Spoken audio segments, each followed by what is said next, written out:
sintonia, troca de experiências e um bate-papo descontraído sobre o espiritismo na sua manhã. Deusa Nogueira explica a mediunidade no nosso dia a dia. Começa agora, na sua Rádio Rio de Janeiro, o programa Conversando sobre Mediunidade. Amigos ouvintes da Rádio Rio de Janeiro, meu nome é Deusa Nogueira. Estamos nós conversando sobre a mediunidade.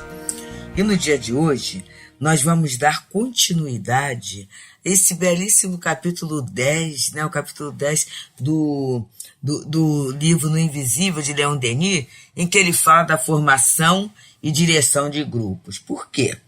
Porque, na verdade, a gente sabe que o trabalho mediúnico é em equipe. Nem que seja uma equipe dupla, o médium e o espírito comunicante, né? Mas é um trabalho em equipe. A mediunidade quer dizer comunicação, é intercâmbio, é relacionamento. E já que esse trabalho é em conjunto, a gente tem que estar sempre atento, né, no funcionamento desse conjunto. Então, Leon Denis nos fala assim: sendo o grupo constituído e composto de 4 ou 8 pessoas dos 2 sexos, através de que experiências deveremos começar? E aí o Leon Denis fala, né? E Kardec também ele traz essa questão de se formar grupos mistos.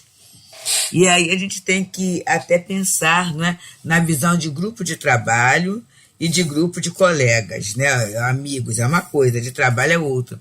Então, grupos mistos é sempre preferível. E aí a gente começa até a pensar na questão dos revezamentos, né? Vamos pensar naquele momento e até no momento atual mesmo, que quantas vezes as mulheres, pela questão da maternidade, pela questão de gestação, né? Elas precisam se afastar de um grupo. Então vamos pensar, um grupo formado só de mulheres, mais ou menos da mesma faixa etária, da mesma condição, tudo isso. No momento, se um grupo de 4, né? Se 3 engravidarem e tiver o bebê, como é que vai ser a continuidade? Então, essa questão também de se mesclar é interessante nessa funcionalidade para que o grupo continue na sua tarefa. E aí ele coloca: se nenhuma mediunidade ainda não se tiver revelado, será bom iniciar pela mesa. É o meio mais simples, o mais rudimentar. Ele está, por isso mesmo, ao alcance do maior número. Colocados alternadamente os homens e senhoras em torno de uma mesa leve, as mãos espalmadas sobre a madeira nua, os assistentes endereçarão um apelo aos seus amigos do espaço. Depois aguardarão em silêncio, com o desejo de obter, porém, sem pressão dos dedos, sem tensão de espírito. É inútil alongar os ensaios por mais de meia hora. Quase sempre, desde a primeira sessão, impressões fluídicas são percebidas, correntes se desprendem das mãos dos experimentadores, revelando pela sua intensidade o grau de aptidão de cada um deles.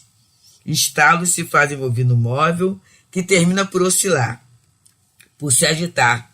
Depois se desprende do solo e permanece suspenso sobre um de seus pés. Desde então, é bom convencionar-se um conjunto de sinais.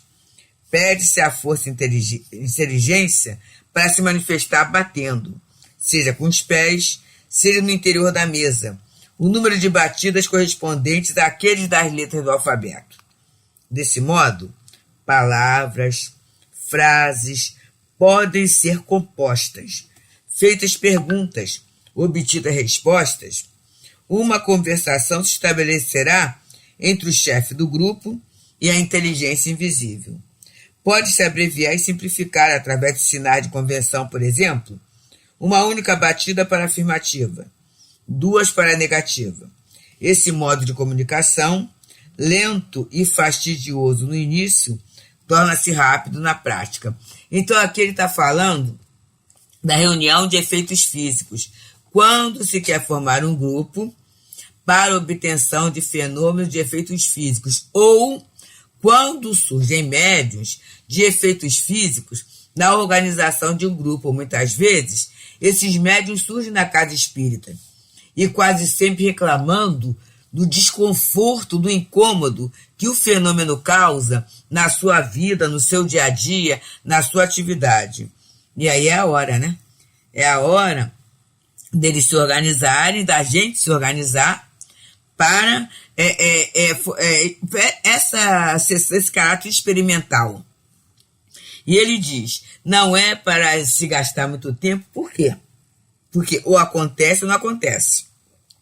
Agora, com todos os cuidados, né, que tem que se ter em qualquer reunião.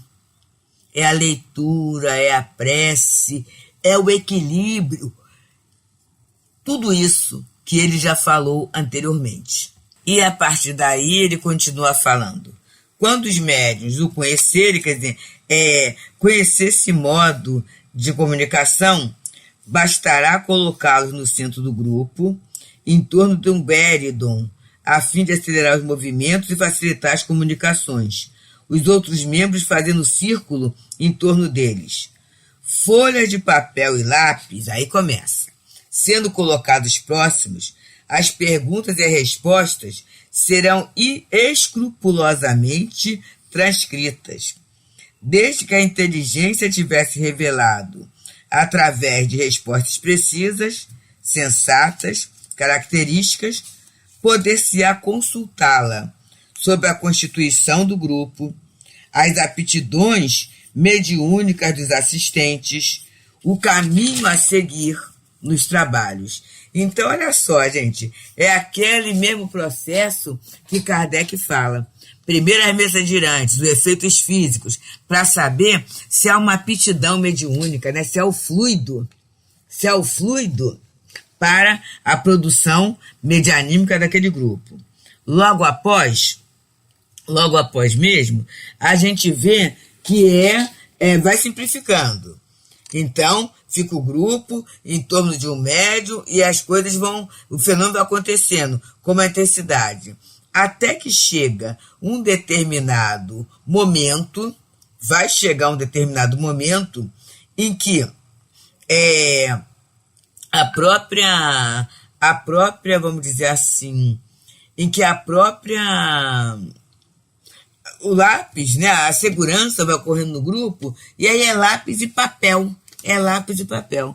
E a mensagem vai surgir de forma límpida, de forma clara, né? Mas ele diz, entretanto, será preciso manter-se prevenido contra os espíritos fúteis e levianos que afluem em torno de nós e não temem tomar nomes cérebros para nos mistificar.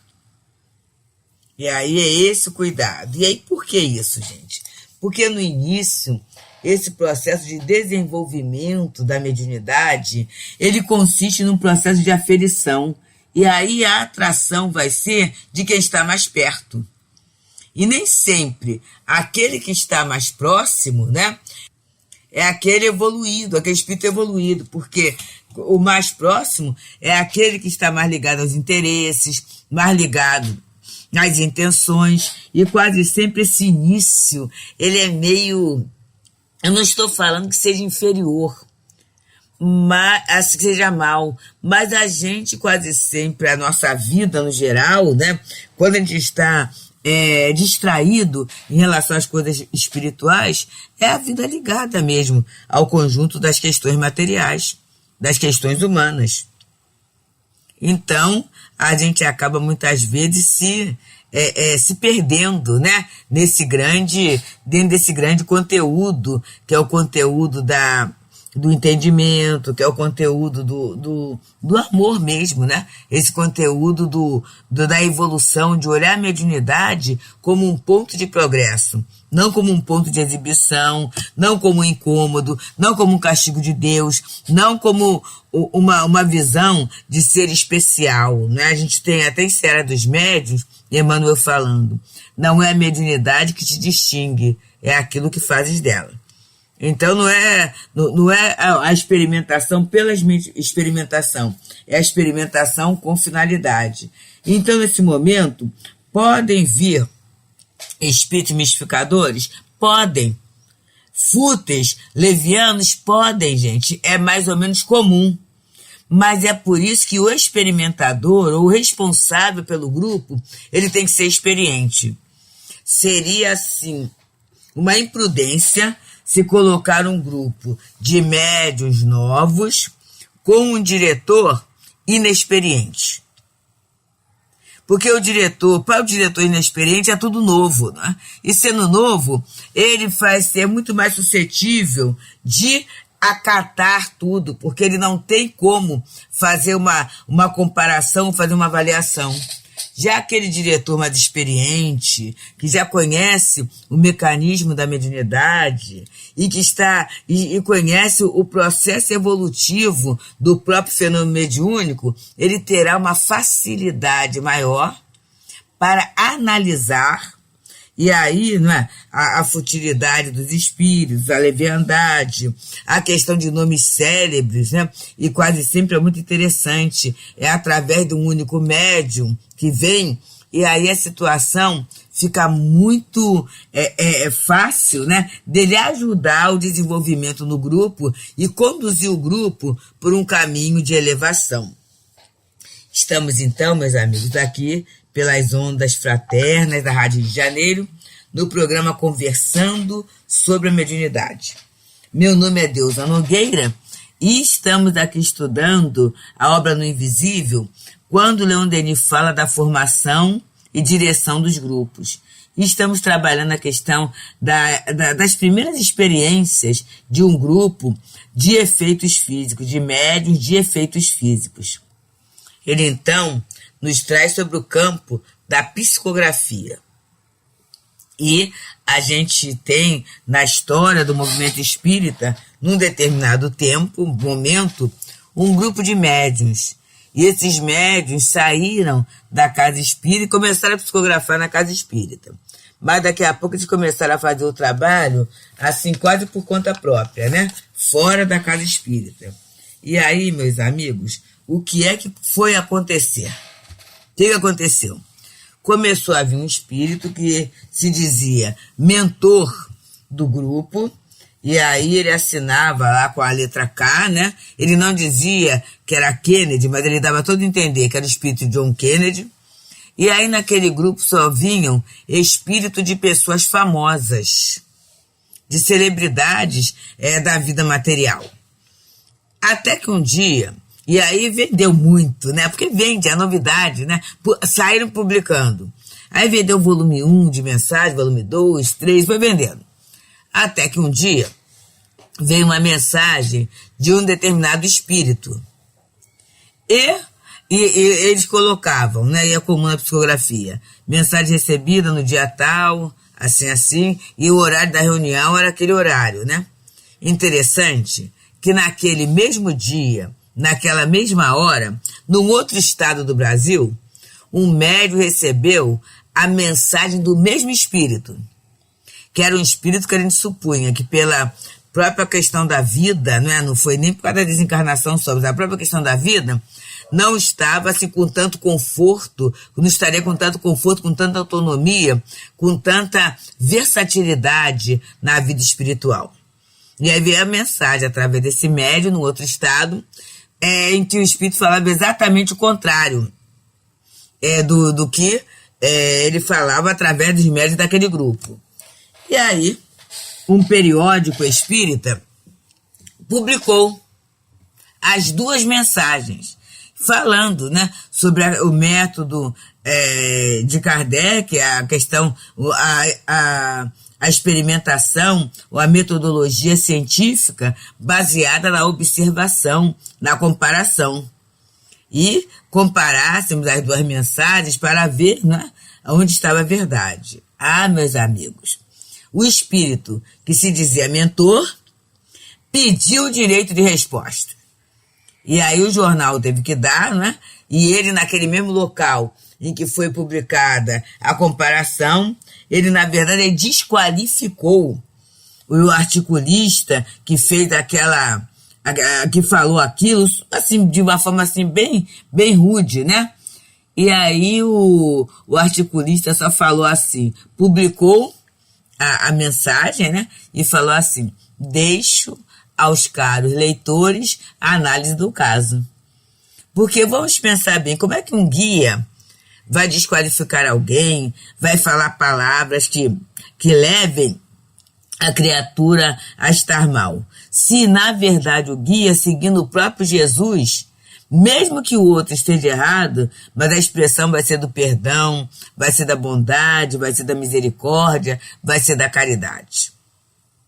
Percebemos, amigos, como é que a nossa fé é raciocinada e como a gente tem que cuidar da nossa mente, do nosso coração, para que a gente não entre nessas fantasias.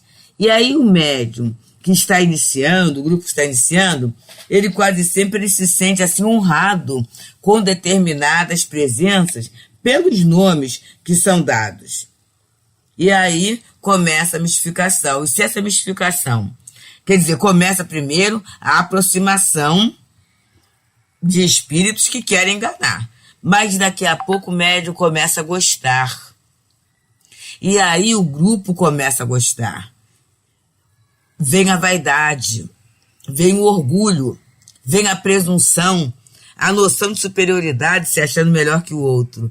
E daqui a pouco, olha aquela quantidade de mensagens, que na verdade são comunicações apócrifas, e no livro dos médiuns, Kardec coloca lá no final essas comunicações. Mas se não houver análise, elas passam. E essa análise criteriosa, ela será melhormente feita por um diretor experiente.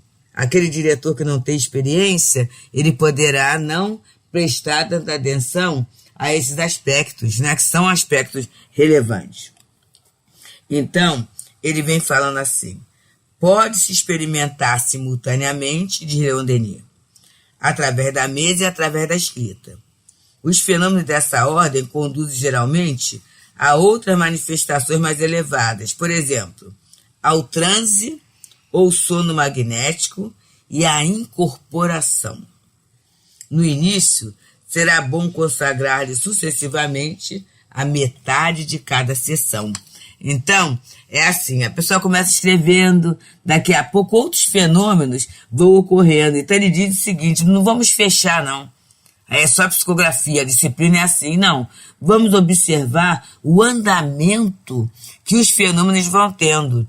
E se forem variados, né, que esse tempo seja dividido. Ele fala aqui do transe sonambúlico, né, do fenômeno da incorporação, que a gente, para não tumultuar, né, para não haver perda de energia, dispêndio fluídico, que a gente pegue um tempo para cada atividade.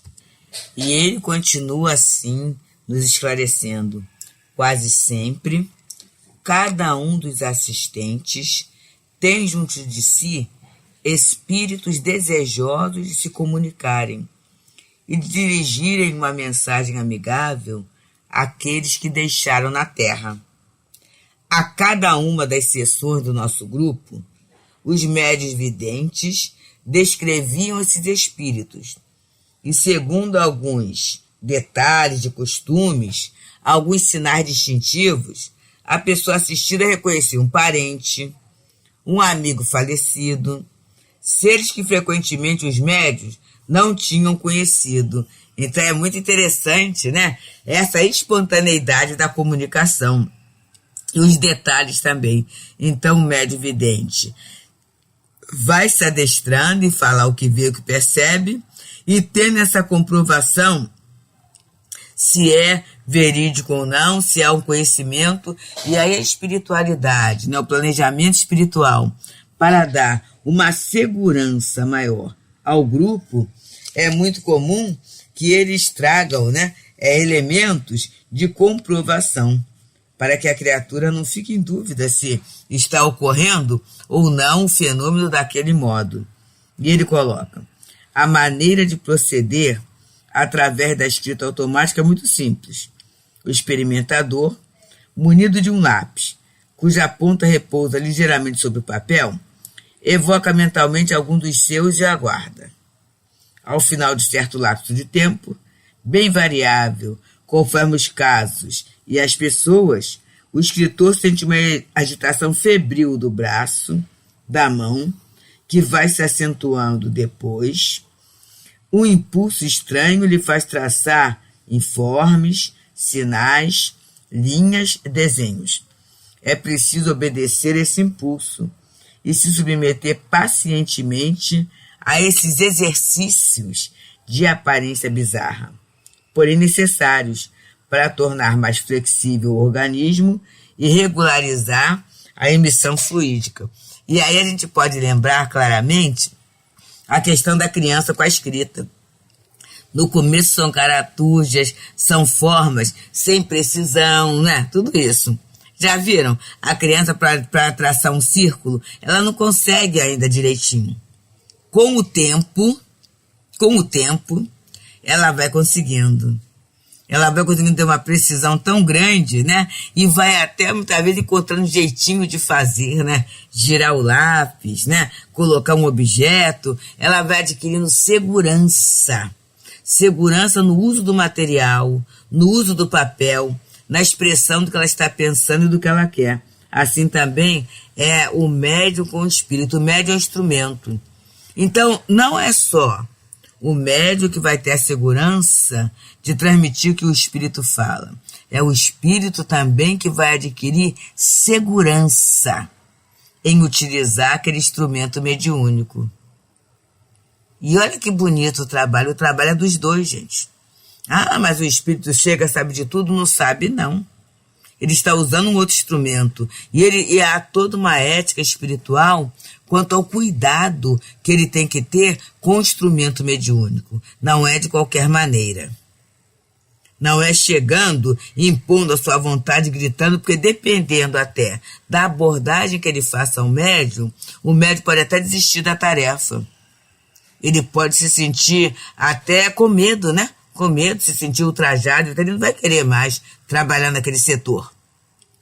Então, é um trabalho assim, tênue, não é um trabalho sutil, é um trabalho delicado, em que ele pouco a pouco, ele vai envolvendo o médium, ele vai dando os sinais, né? Ele vai captando a confiança, ele vai vendo a bagagem, como é que o médium expressa, e aí muitas vezes o espírito até, ele fica mais assim, com mais cuidado dos assuntos que ele pode abordar através daquele médium, né? Se o médium tem facilidade pela bagagem, se tem fidelidade na reprodução. Então é por isso que alguns espíritos não tratam de determinados assuntos através de certos médiuns. E não falam mesmo. Por quê? Porque sabe que se falarem, vai haver um prejuízo, né? Um prejuízo muito grande. Ou uma deturpação da mensagem. E aí, às vezes, a gente vê até alguns espíritos se comunicando através de vários médiuns. E aí é um instrumento certo para a coisa certa, como se fosse lápis de cor, né? Todos são lápis. Mas tem um lápis verde, tem um lápis azul, tem um lápis vermelho, tem um lápis amarelo, né? Cada um para a sua utilidade. Numa folha branca, se eu pegar um lápis branco, eu não vou conseguir fazer um contorno, né?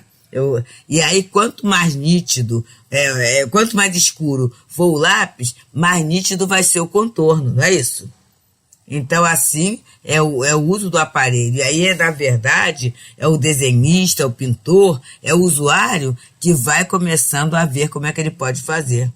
A pressão que ele pode usar naquele lápis, né? Um giz de cera, ele vai ser usado de uma forma diferente de um lápis pastel, né? De um lápis de cor comum, cada um. Então, esse entendimento, essa compreensão da instrumentalidade mediúnica, ela é fantástica, meus amigos. É um conhecimento, né, muito interessante. Então, o médium ele vai trabalhar o autoconhecimento, ele vai começar a ver a vibração do espírito comunicante, a natureza da mensagem que é trazida, e nessa natureza da mensagem ele pode identificar o sentimento que está sendo veiculado ali. Então, ele vai colocando, né? Esse ajuste que a gente chama de intercâmbio. Ele diz, a maneira de proceder é muito simples, né? O experimentador, munido de um lápis cuja ponta repousa sobre o papel, evoca mentalmente, né? E aí a gente está vendo aqui que é a mente funcionando. Essa adequação, essa experimentação fluídica que vai funcionando. E a partir daí, a gente vai tendo um médio cada vez mais maleável, mais acessível a essas impressões espirituais, né? E cada vez mais fiel. Mas essa fidelidade tem a ver com o seu comprometimento moral com a tarefa. Muita paz. Deusa Nogueira explica a mediunidade no nosso dia a dia. Programa Conversando sobre Mediunidade.